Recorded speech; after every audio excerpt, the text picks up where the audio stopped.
2022년 2월 21일 보은중앙교회 매일성경 아침 묵상을 시작하도록 하겠습니다.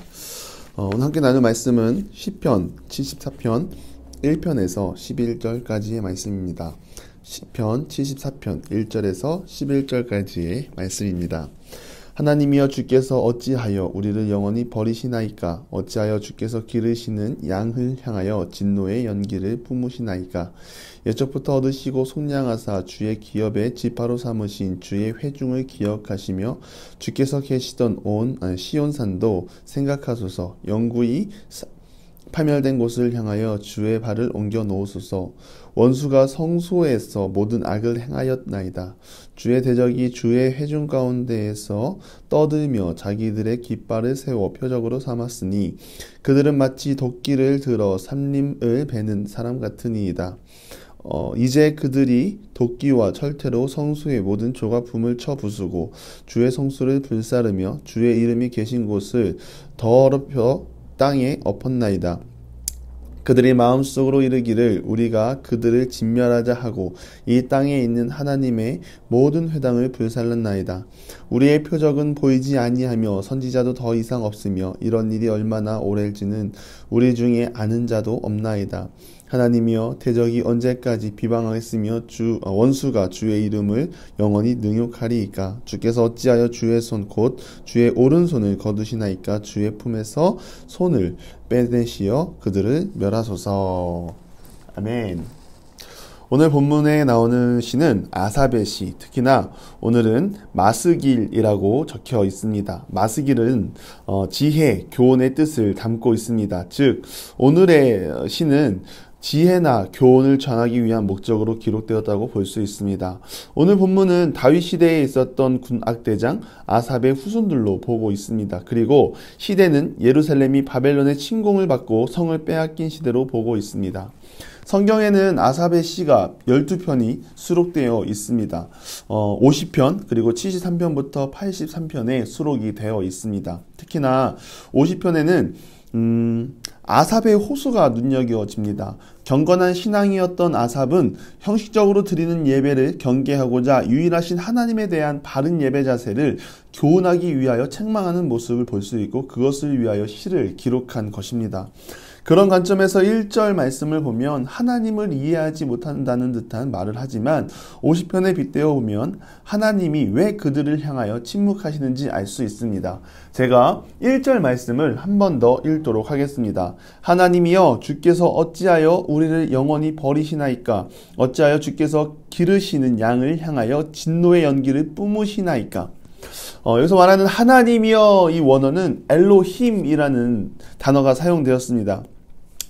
이 뜻은 천지를 창조하신 하나님의 전능하심을 부각시킬 때 부르는 하나님에 대한 표현입니다. 창세기 1장 1절에 태초에 하나님이 천지를 창조하시느라 했을 때 여기에 나오는 하나님이 엘로힘입니다. 이 이스라엘 백성들에게는 여러 가지 의미가 있을 것입니다. 첫째는 엘로힘 하나님이 어찌하여 우리를 버렸냐라는 것입니다. 어찌하여 선택받은 민족인 우리가 바벨론의 침공을 받고 나라를 빼앗기고 포로로 끌려가게 되었냐라는 것입니다. 말씀을 읽다 보면 하나님을 이해하지 못하는 듯한 표현이 나옵니다. 그러나 어쩌면 당연한 결과일 수 있습니다. 행위적으로 드리는 예배, 하나님을 마음에 두지 않는 삶, 계속해서 마음에 우상을 두고 하나님과 멀어지는 삶을 살다 보니 자연스러운 결과였습니다. 또 한편으로는 하나님께서 이 문제를 개입해 주시고 대적자들에게 복수를 해 주시고 선민의 영광을 회복하실 분은 하나님밖에 없다는 속내를 비치고 있다는 뜻이 될 수도 있습니다. 낭떠러지에서 누군가에게 도움을 요청할 수 있다는 것은 큰 위로와 축복이 됩니다. 낭떠러지에서 지푸라기라도 잡고 싶은 것이 사람의 마음입니다. 이스라엘 가운데 행위로 드리는 예배, 하나님과 멀어진 삶을 살고 있는 사람이 많지만 구별된 사람이 분명 그 땅 가운데 있습니다. 그 사람을 통하여 기도하게 하시고 하나님의 위대하심을 선포하게 하십니다. 영원히 버리시나이까? 왜 이런 말을 할까요? 영원히 버림받은 것 같습니다. 현재 상태가요. 바벨론 포로로 끌려간 이스라엘은 알아야 할 사실이 있었습니다. 지금은 노예로 있고, 그리고 그 강하다던 아수르도 애굽도 바벨론에 다 패했다는 것입니다. 그것을 볼 때 그들은 눈앞이 보이지 않습니다. 희망이 보이지 않습니다. 사람의 눈과 생각으로는요, 보이지 않아요. 그러나 하나님은 아닙니다. 하나님은 사람의 눈과 다른 눈, 그리고 다른 생각, 다른 계획을 가지고 계십니다. 우리가 다 알 수 없지만 하나님은 아시고 우리의 삶을 이끌어 가십니다. 사람이 세상에 무너지지 않을 것 같은 것이 하나하나 무너지는 것을 경험하다 보면 우리 안에 깨달아지는 것이 있습니다. 영원한 것이 없구나. 여러분, 그 어느 누가 전 세계의 비행기 95%가 멈출 줄 알았겠습니까? 건강하던 사람이 코로나라는 질병으로 사망하고 생사로 오가는 상황에 놓일 줄 누가 알았겠습니까? 이 세상이 강해 보이지만 보이지 않는 바이러스 하나에 맥을 못 춥니다. 이스라엘 백성 가운데 분명한 사실이 있었습니다. 하나님은 길을 만드시고 구름 기둥과 불 기둥으로 자기 백성을 지키시며 때론 그들의 그늘이 때론 그들을 위하여 대신하여 싸우시고 자신의 백성들에게 승리를 안겨주시는 전능하신 하나님이라는 사실이 있었습니다. 그러나 당장 눈앞에 보이는 현실에 하나님을 의지하기보다는 정말로 우리를 이대로 버리신 것입니까? 라고 생각하며 하나님께 탄원하는 것입니다. 그러나 여러분, 하나님은 진짜 그런 분이 아닙니다. 성경을 읽어보면 하나님의 한없는 사랑에 대한 인간의 보담은 하나님을 거역합니다. 그 거역으로 인해 인간 스스로 사망의 길을 택하고 죄로 인해 하나님과 거리두기 하며 살아갑니다. 그리고 그 삶이 그렇게 좋고 유익하고 만족을 누리며 살아갑니다. 그러나 그렇게 살아가다 보면 남은 건 죽음밖에 없다는 것을 깨닫게 됩니다. 그래서 우리에게 필요한 것은 엘로힘, 입으로만 엘로힘 할 것이 아니라 우리의 마음에 천지를 지으시고 하나님의 전능하심을 마음으로 고백하며 살아계신 하나님 한 분만 붙들고 나아가는 우리 모두가 되어야 합니다. 저는 이 말씀을 묵상하면서 하나님께서 그런 마음을 주셨습니다. 이스라엘 백성들이 바벨론의 만행을 고발합니다. 그러나 그 고발을 면밀히 살펴보니 내가 과연 그 바벨론의 모습으로 하나님을 섬기고 있지 않나 스스로 되돌아보게 되었습니다. 꼭 직접 부셔야만 부시는 것이 아닙니다. 부름받은 하나님의 자녀된 우리의 삶을 통하여도 얼마든지 하나님의 성전을 부수고 불사르며 더럽힐 수 있다는 것을 묵상하게 되었습니다. 주의 자녀라고 하지만 모여서 자신의 이기적인 주장을 내세우기 바쁘고 덕을 세우는 것보다 내 욕망을 세우기 위해 하나님을 이용하는 것은 아닌지 우리의 행동으로 얼마든지 하나님의 성전은 파괴될 수 있습니다. 나의 행동으로 하나님의 이름에 누가 된다는 것은 그것은 성전이 파괴된 것이나 불을 사른 것이나 더럽힌 것이나 마찬가지입니다.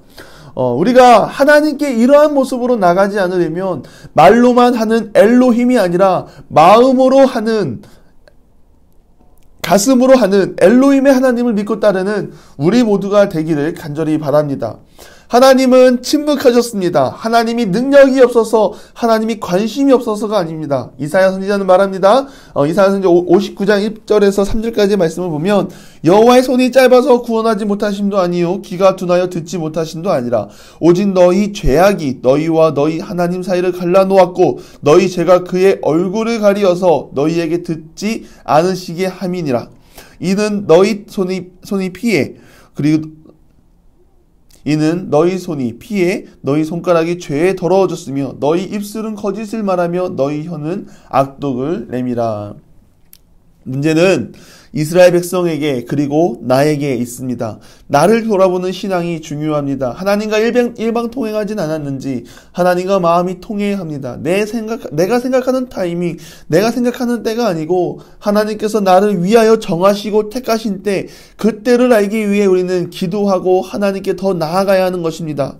오늘 말씀을 보면 전체적으로 하나님을 원망하고 있는 것 같습니다. 그러나 중요한 핵심은 그러한 상황 가운데 하나님께 고하고 있다는 것입니다.